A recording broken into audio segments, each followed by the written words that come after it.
Chapter 79. Marcus and I climbed in the G-Class and shut the doors. I glanced at him. You know what time it is, Marcus Almeida. Without saying a word, he glared at me with those dark, suggestive eyes, just watching, observing me as he always did.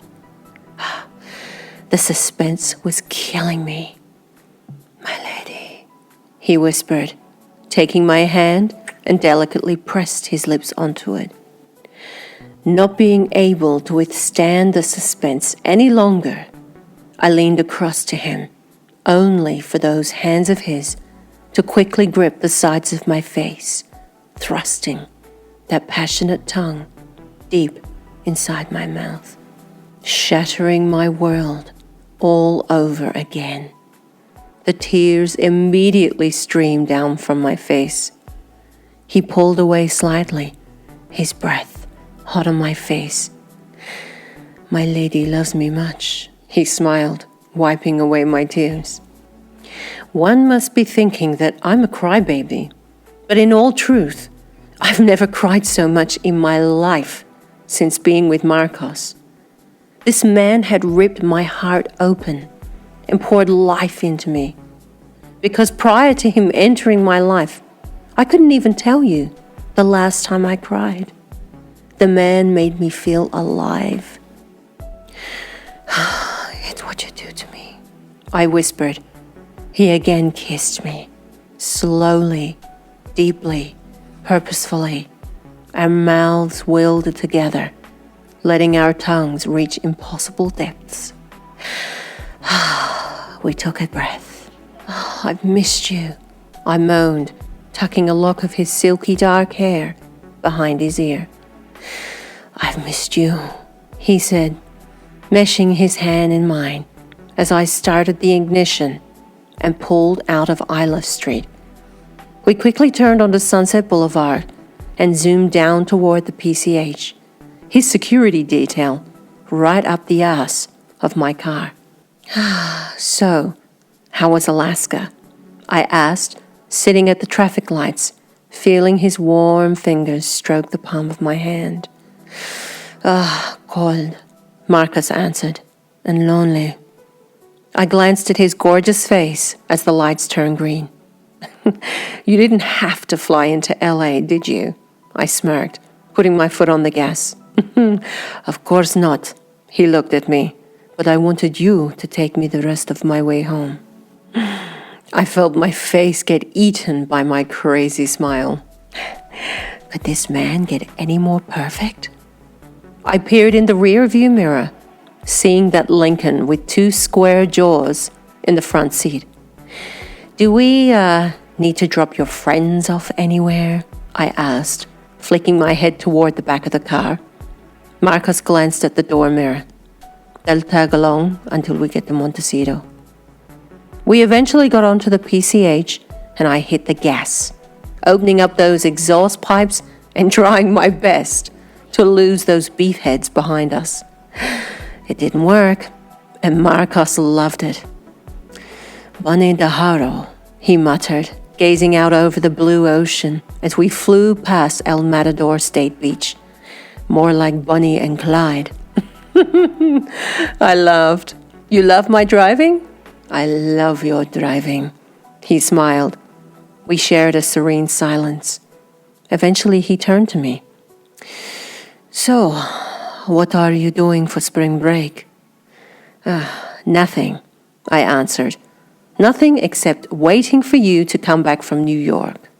I gave him a disgusted look. Can't believe you're leaving me for 2 weeks. Marcus sighed deeply. How about I don't go to New York and we go to Big Sur together for a week instead?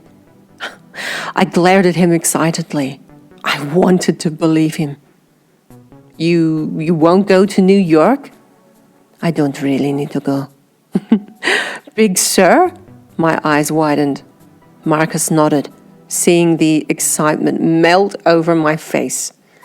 Just me and you, a little cabin up in the mountains, marshmallows over the fire, All that American stuff. Oh my God, I gushed. I would love that. Marcus massaged my wrist.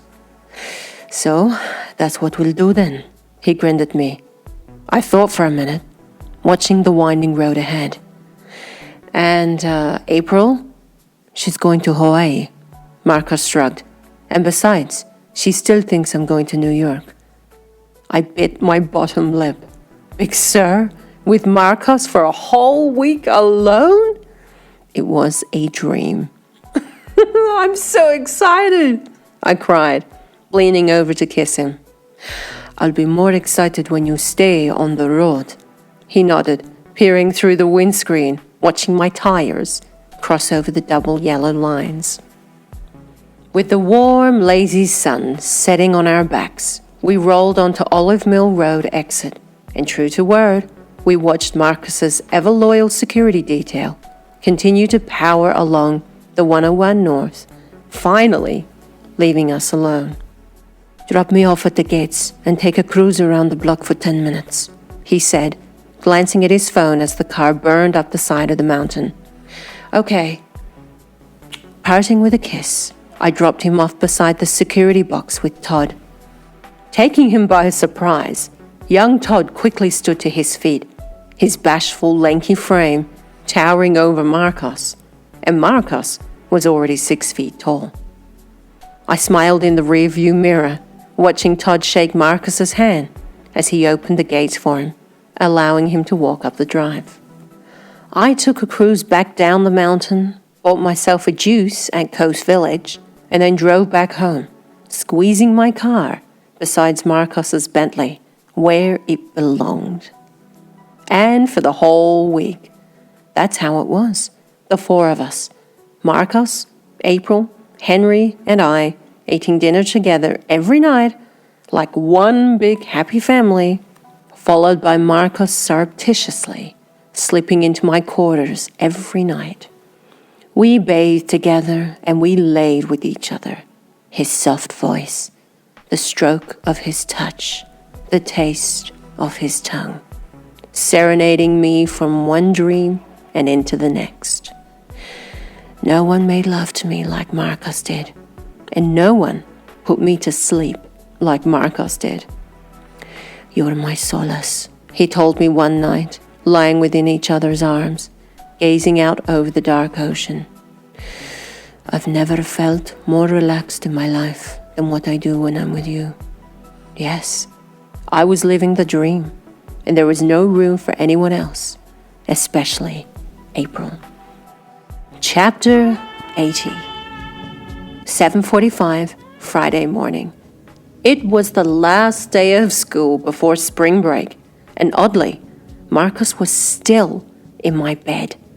He snuck into my quarters about midnight last night, after arriving home from Mal Valden's party.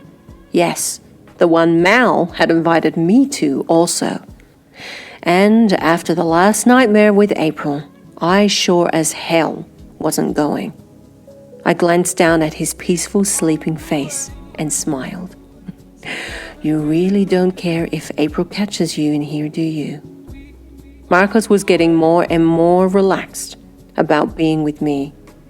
So much so that if April walked in, I think he would just look at her, roll over, and go back to sleep. I quietly slipped into some clothes and took Henry to school, arriving back at the house at 9 a.m. I glimpsed Lydia and Lola cleaning up the kitchen and gave them a little smile. I strolled into the atrium to see April sitting at the breakfast table alone. Where was Marcus? I should have gone back to my quarters to check. Morning, Ban, she mumbled drearily, looking somber. Here we go. First world problems again. Morning, April, I replied, taking my seat. How are you feeling this morning? A little seedy, not so bad. She squeezed a small smile through her lips. Something else was bothering her. I knew it immediately. I poured myself a cup of tea and took a piece of toast. Yes, toast. first time ever. Was it a great night? I asked politely. Oh, it was a fabulous crowd as always, she gushed, sipping her hot coffee. Marcus, of course, wanted to leave after the first hour. She snickered. That doesn't surprise me, I muttered with a smirk, wiping a slither of butter along my toast. April shook her head. Mal always knows how to put on a good show. He's amazing. That's why he's a realtor, I said, biting into my toast. I regretted it straight away. It was like ash smeared in grease in my mouth. I guess so, she giggled under her breath. Where's Marcos? I asked casually, glancing back toward the kitchen. In his office, I presume, she said flatly.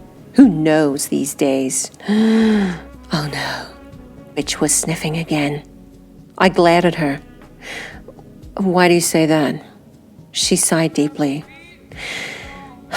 He's not the same with me anymore, she blurted out candidly, tussling her styled hair out of her face. Awkward silence. How do I answer this woman? What do you mean by that? I pressed. I knew exactly what she meant. I know I shouldn't be talking to you about this, but I feel like I can confide in you, Bon, she said, glancing at me. Lady, I really don't want to hear it now. I wish I never asked. I sat there, coolly shifting my weight within my chair. He doesn't touch me anymore, she murmured with a low voice. He's distant. Ever since that night he went crazy at me. Gee, how could I ever forget? I watched her peering down at her plate, full of fried eggs on buttered toast, as if she was searching it for answers. He doesn't love you, April. I just wanted to slap her, scream at her, and shake her silly. But instead, I sat there calmly. How could a woman be so goddamn blind? I think he's having an affair, she muttered quietly, sipping her coffee. Oh, the golden words. And after all that sniffing, she finally found the bone. She just didn't know who was chewing it. My stomach clenched into a ball. How do I answer this bitch? All I wanted to do was to confirm it for her. Have you actually talked to him about it? I wondered, pretending to care. It was hard, trust me. Yes, but he won't. She pursed her lips together. He said he doesn't want to talk.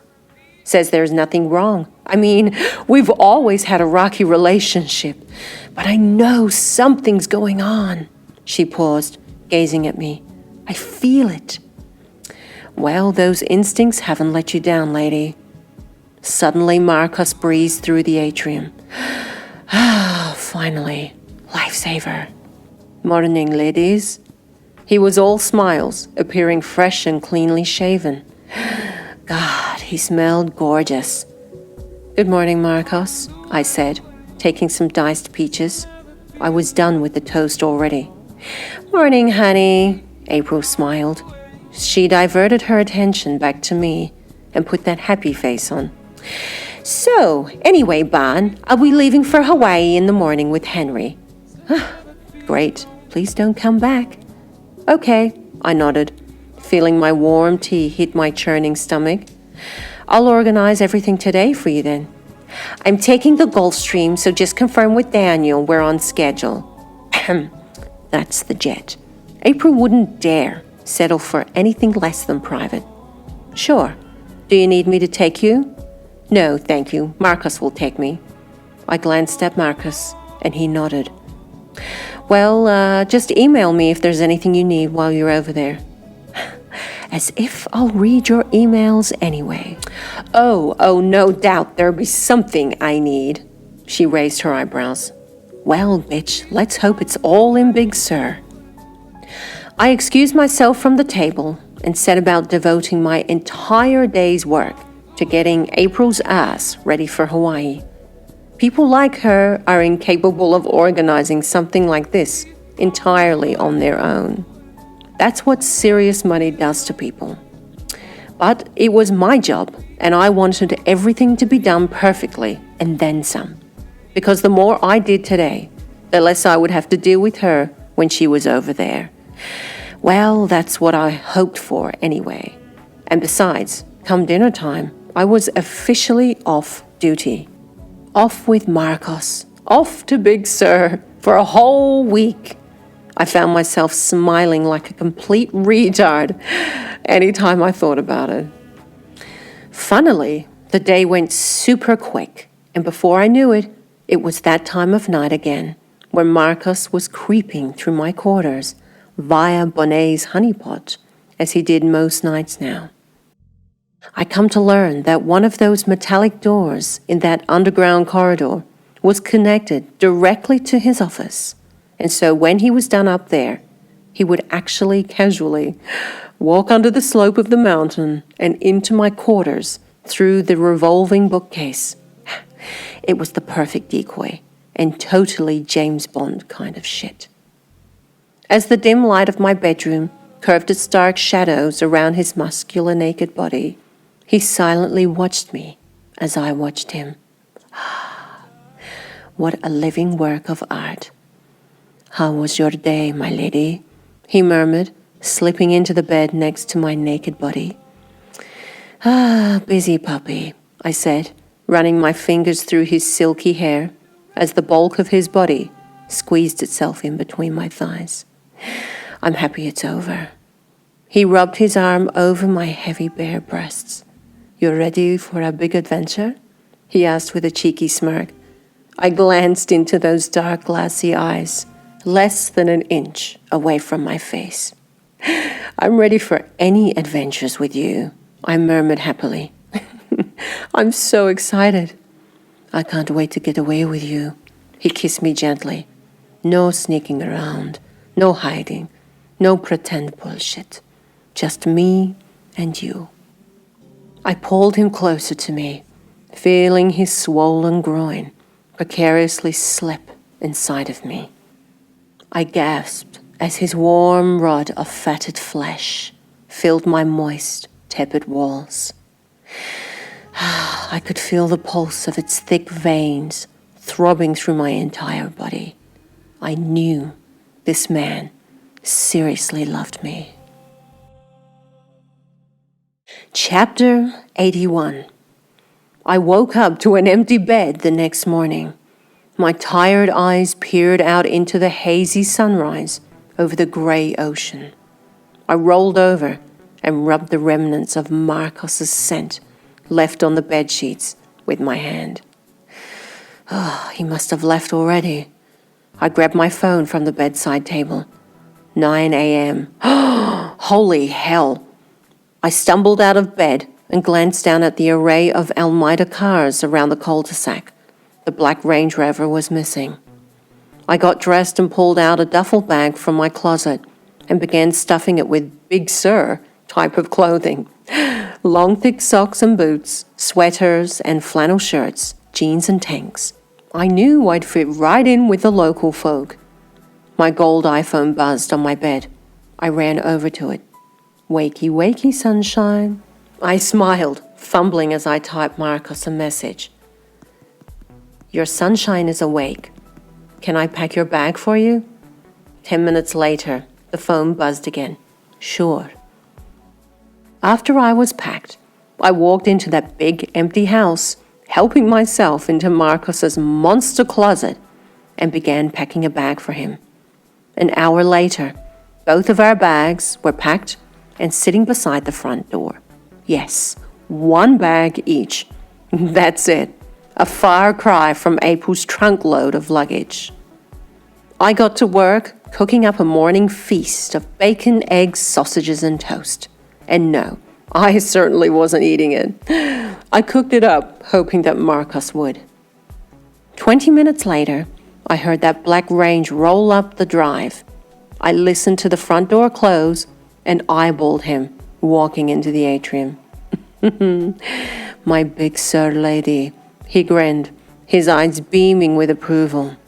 I stood to my feet and wrapped my arms around his chest, kissing his soft lips. Do you like my outfit? I asked, watching him give my tight blue jeans and green flannel shirt a once-over. I love your outfit, he said, squeezing my waist. He noticed the pile of food on the table with 2 glasses of orange juice.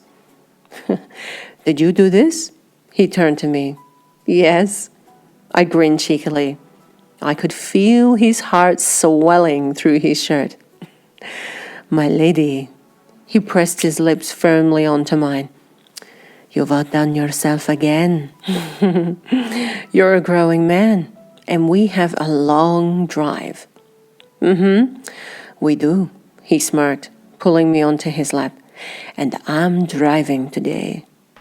What a treat, I smiled eagerly. I'm rarely driven by Marcus Almeida. Marcus automatically slid his big hand in between my inner thighs, rubbing my sex gently. Except for in the bedroom, he whispered provocatively, nibbling at my ear.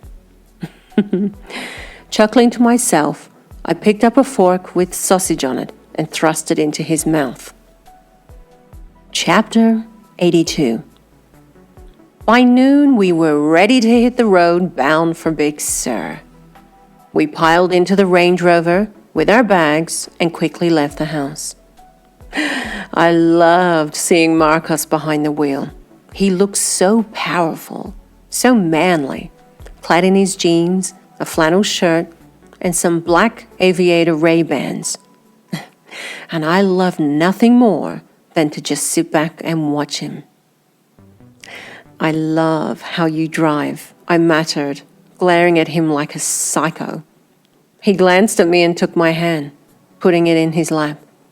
I love how you drive, he smiled, watching the freeway. My crazy lady. I'm surprised you don't have any speeding tickets yet. It's just fate, I shrugged smugly. Marcus turned to me. Just like us? I nodded, stroking his hand. Just like us. We cruised up along the 101 North, the sun desperately pushing its way through the westerly clouds, streaking across the wide skies. The cool, crisp air pillowed through the sunroof, getting fused with the doors, bellowing through the car stereo.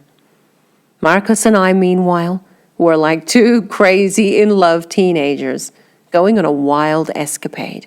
We laughed, we sang, and we kissed. A lot. We pulled up into various gas stations of quaint little coastal towns like Pismo Beach and Ragged Point, stocking up on loads of beef jerky and Coke. Real Coke. It was awesome. I feel like a 20-year-old again, Marcus snickered, with his hair dancing in the wind, sucking out the window. You make me young again, Bonnet. I can't even remember the last time when I was more happier. I felt my heart explode, sitting perched on my legs, tucked under my backside, gleaming at Marcus as we rolled along the sparkling ocean and sheer cliffs just 5 miles shy of Plasket. I have never been this happy in my life, ever, I answered, turning to him. I could never imagine in my wildest dreams meeting someone like you. Like, I'd read stuff about you or your company or whatever, just like anyone else. But I had no idea you were like this babe magnet businessman. I laughed. And then to actually meet you, live with you, and totally fall in love with you. Like, my God, Marcus, you can't even write stuff like this. Marcus smiled, peering ahead at the road. When I first saw you, I found you intriguing, and rarely do people intrigue me. He glanced at me. But you did. I knew there was something special about you. You were fresh, vulnerable, and just lovely. He smiled, rubbing my fingers with his. And then I saw how you were with my son, with Lydia, Lola, the way you talked about life. You started stirring something within me that I hadn't felt in a very, very long time. I would never have guessed it, I chuckled, remembering back. I was fighting with myself for weeks with it. And so was I, Marcus said. But then I didn't want to fight it anymore. I knew you loved me, but it was me that had to let go. I'd been living the same shit over and over. The same kind of people, the same crowds, just bullshit. And you changed that dynamic. I've spent more nights at home now than what I ever have before. I gazed at him. You know, Lydia, she told me this. She told me you'd be gone for weeks and weeks. I was, Marcus muttered, and I've never slept so much in my life since you've come along. Like fuck, Bunny, I love you, he cried in the wind. I fucking love you. I erupted in laughter at Marcus's sudden burst of emotion, a polar opposite to his usual cool and collected self. You are so cute right now, I giggled, opening another bag of jerky. So just where in Big Sur are we staying? You'll see, Marcus smiled as I thrust some jerky into his mouth. And it's magic. And he was right. As we drew closer to Big Sur, climbing the Cabrillo Highway, jammed against towering, jagged cliffs, nestled against the deep azure ocean, we eventually entered the fringes of Pfeiffer Big Sur State Park, a gorgeously ancient world with its deep valleys and sharp, rugged mountains that cut through blankets of aged redwood and sugar pine, bushing blue oak and sycamore trees. I couldn't see where earth finished and where heaven began. Pulling into the dainty little village of Big Sur, we crammed the trunk of the car with a bunch of groceries and then continued on, crawling up some beaten mountain track off the highway, and then weaved through an enchanting forest of gigantic and very ancient redwoods. I glanced through the fog that lingered precariously at the base of those magical trees. The energy of them tapped the darkness of my soul. These trees are doing something to me, I murmured, peering up at their endless trunks stretching into paradise. Just like I do? Marcus asked. I turned to him. Yeah, I smiled. I knew you'd love this place, he said, stepping on the gas.